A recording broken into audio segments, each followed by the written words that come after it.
நம்முடைய வாழ்க்கையில எத்தனையோ சோதனைகள் வரலாம். ஆனா ஒரு மனிதனை உள்ளுக்குள்ளேயே அரித்துத் தின்னக்கூடிய ஆகப் பெரிய சோதனை என்ன தெரியுமா? அதுதான் பணக்கஷ்டமும் கடன் தொல்லையும். கடன் கொடுத்தவங்களோட நெருக்குதல் ஒரு பக்கம், குடும்பத்தோட தேவைகளை பூர்த்தி செய்ய முடியாத ஏக்கம் ஒரு பக்கம்னு மனிதன் மனதளவில் முற்றிலும் உடைந்து போகும்போது அவனுக்குத் தோன்றுவது ஒரே ஒரு விஷயம்தான். யாரிடமாவது போய் உதவி கேட்கலாமா, யாரிடமாவது கை நீட்டலாமா என்பதுதான். ஆனா இஸ்லாம் நமக்கு என்ன கற்றுத் தருகிறது? மனிதர்களிடம் கையேந்தாதே, அகிலங்களை ஆளும் அல்லாஹ்விடம் கையேந்து என்று சொல்கிறது. உங்களுடைய பணக்கஷ்டம் தீரவும், தலைக்கு மேல் இருக்கும் கடன் சுமைகள் அப்படியே இறங்கவும் நபிமார்கள் நமக்கு கற்றுத்தந்த நம் வாழ்வையே மாற்றக்கூடிய ஒரு மிகச்சிறந்த ரகசிய துஆவை அதனுடைய அர்த்தத்தோடு பார்க்கப் போறோம். இந்த துஆவை உங்கள் உள்ளத்தில் ஏத்திக் கொண்டால் இன்ஷா அல்லாஹ் உங்கள் கஷ்டங்கள் யாவும் பனி போல உருகிவிடும். நம்மில் பல பேர் செய்யக்கூடிய ஒரு தவறு என்னன்னா, கஷ்டம் வந்த உடனே போனை எடுப்போம். நமக்கு தெரிஞ்ச பணக்கார நண்பர்கள், உறவினர்கள் யாருன்னு யோசிப்போம். அவர்கிட்ட கேட்டா ஒரு 50,000 தருவாரா, இவர்கிட்ட கேட்டா நம்ம கஷ்டத்தை தீர்ப்பாரா என்று மனிதர்கள் மீது நம்முடைய நம்பிக்கையை வைப்போம். ஆனா நல்லா யோசிச்சுப் பாருங்க, மனிதன் என்பவன் பலவீனமானவன். அவனால இன்னைக்கு உங்களுக்கு உதவ முடியும், ஆனா நாளைக்கு அவனுக்கே ஒரு கஷ்டம் வரலாம். அல்லது இன்னைக்கு காசு கொடுத்துட்டு நாளைக்கு 4 பேருக்கு முன்னாடி உங்களை அவமானப்படுத்தலாம். மனிதர்களிடம் கையேந்தும் போது நமக்கு கிடைப்பது தற்காலிகத் தீர்வு மட்டும்தான். ஆனா வற்றாத கஜானாவை தன் கைகளில் வைத்திருக்கும் அந்த அல்லாஹ்விடம் நாம் கேட்கும்போது நம்முடைய சுயமரியாதையும் காப்பாற்றப்படுகிறது, நம்முடைய தேவைகளும் நிரந்தரமாக நிறைவடைகிறது. இதைத்தான் நாம் பார்க்கப் போகும் இந்த சக்தி வாய்ந்த துஆ நமக்கு மிக ஆழமாக போதிக்கிறது. அப்படி என்ன துஆ அது? மனிதர்கள் மீதான எதிர்பார்ப்பை அப்படியே உடைத்து நம்முடைய பார்வையை அல்லாஹ்வின் பக்கம் திருப்பக்கூடிய அந்த அற்புதமான துஆவை இப்போது நாம் பார்ப்போம். اللهم اقذف في قلبي رجاءك واقطع رجائي عمن سواك حتى لا أرجو أحدا غيرك اللهم وما ضعفت عنه قوتي وقصر عنه عملي ولم تنتهي إليه رغبتي ولم تبلغه مسألتي ولم يجر على لساني مما أعطيت أحدا من الأولين والآخرين من اليقين فخصني به يا رب العالمين. يا الله என் உள்ளத்தில் உன்னை பற்றிய நம்பிக்கையை மற்றும் விதைப்பாயாக. உன்னை தவிர மற்ற மனிதர்கள் மீது நான் வைத்திருக்கும் அனைத்து நம்பிக்கைகளையும் துண்டித்து விடுவாயாக. உன்னை தவிர வேறு எவரிடமிருந்தும் நான் எதையும் எதிர்பார்க்காத நிலை எனக்கு ஏற்படும் வரை அதை எனக்குச் செய்வாயாக என்று முதல் பாதியில் கேட்கிறோம்.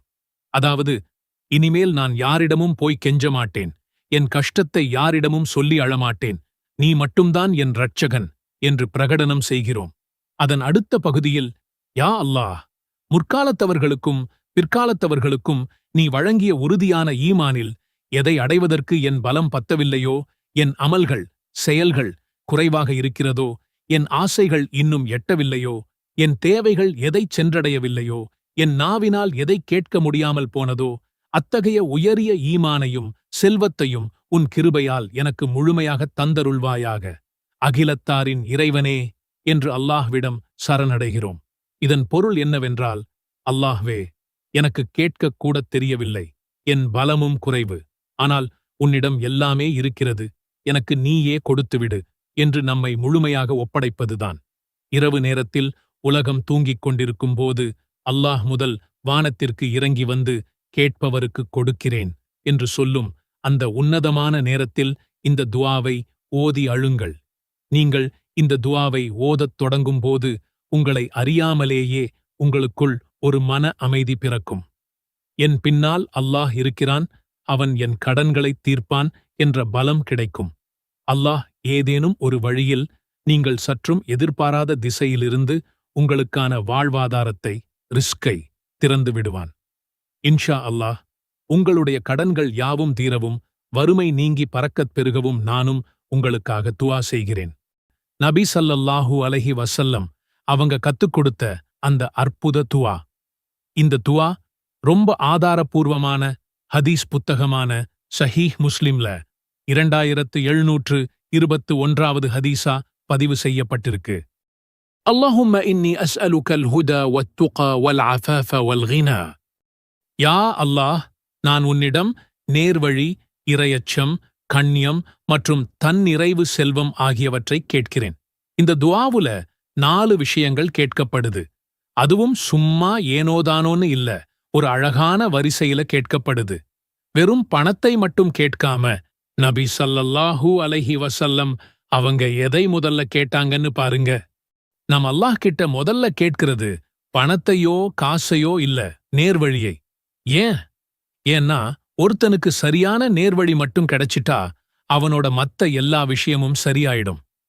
அவனுக்கு கிடைக்கிற பணம் நல்ல வழியில செலவாகும். வர்ற சோதனைகளை அவன் பொறுமையா சமாளிப்பான். நேர்வழி இல்லாத செல்வம் கடைசியில அழிவுக்குத்தான் கொண்டு போகும்.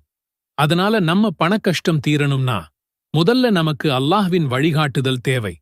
2ஆவதா நாம கேட்கிறது தக்வா, அதாவது இறையச்சம். அல்லாஹ்வுக்கு பயப்படுற குணம். இந்த பயம் மட்டும் ஒருத்தனுக்கு இருந்தா அவன் ஹராமான வழியில ₹1 கூட சம்பாதிக்க மாட்டான்.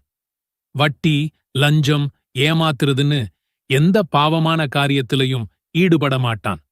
யாரு அல்லாஹ்வுக்கு அஞ்சி நடக்கிறாங்களோ அவங்களுக்கு அல்லாஹ் நினைக்காத வழியிலிருந்து வாழ்வாதாரத்தை கொடுப்பேன்னு குர்ஆன்ல வாக்குறுதி கொடுக்கிறான். தக்வாவோட செய்யற சின்ன வியாபாரத்துல கூட அல்லாஹ் பெரிய பரக்கத்தை போடுவான். 3ஆவதா நாம கேட்கிறது அஃபாஃப். இதுக்கு பல அர்த்தம் இருக்கு. முக்கியமா அடுத்தவங்க கிட்ட கையேந்தாம கண்ணியமா வாழ்றது. பணக்கஷ்டம் வரும்போது மனுஷன் தன்னோட சுயமரியாதையை இழக்கிற நிலைமை வரலாம்.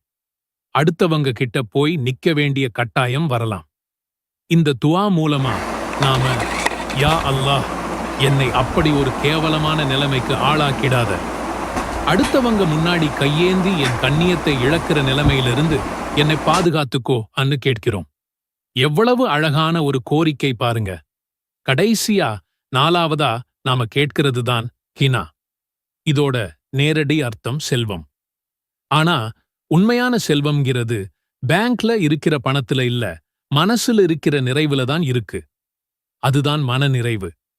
போதும் என்ற மனமே பொன் செய்யும் மருந்துன்னு சொல்வாங்க இல்லையா? அதுதான். அல்லாஹ் நமக்கு கொடுத்ததை வெச்சு திருப்தியா வாழ்ற மனசை யாருக்கு கொடுக்கிறானோ அவர்தான் உண்மையான பணக்காரர். அதே நேரம் கீனாங்கிறது அடுத்தவங்களை சார்ந்து இல்லாம நமக்கு தேவையானதை அல்லாஹ் நமக்கு தர்றதையும் குறிக்கும். யா அல்லாஹ், எனக்கு தேவையான செல்வத்தையும் தா, அதோட அந்த செல்வத்தை வெச்சு திருப்திப்படுற மனசையும் தா, என்னை யார்கிட்டையும் தேவையுள்ளவனா ஆக்கிடாதன்னு கேட்கிறோம். இந்த துஆவை உங்க வாழ்க்கையோட ஒரு பகுதியா மாத்திக்கோங்க. தினமும் 5 வேளை தொழுகைக்கு அப்புறமும் காலையிலையும் சாயங்காலமும் ஓதிட்டு வாங்க. வண்டியில போகும்போது, வேலைக்கு நடுவுல கிடைக்கிற நேரத்துல மனசுக்குள்ள இந்த துஆவை சொல்லிக்கிட்டே இருங்க. என் அருமை சகோதர சகோதரிகளே, பணக்கஷ்டம் நிரந்தரம் இல்லை. ஆனா அல்லாஹ்வின் கருணை நிரந்தரமானது. நம்ம முயற்சிகளோட சேர்த்து அந்த அல்லாஹ் கிட்ட கையேந்தும்போது அவன் நம்மள ஒருபோதும் கைவிட மாட்டான். இந்த துஆவோட முழு பலனையும் அடைய அதை கேட்கிறதுக்கும் சில முறைகள் இருக்கு.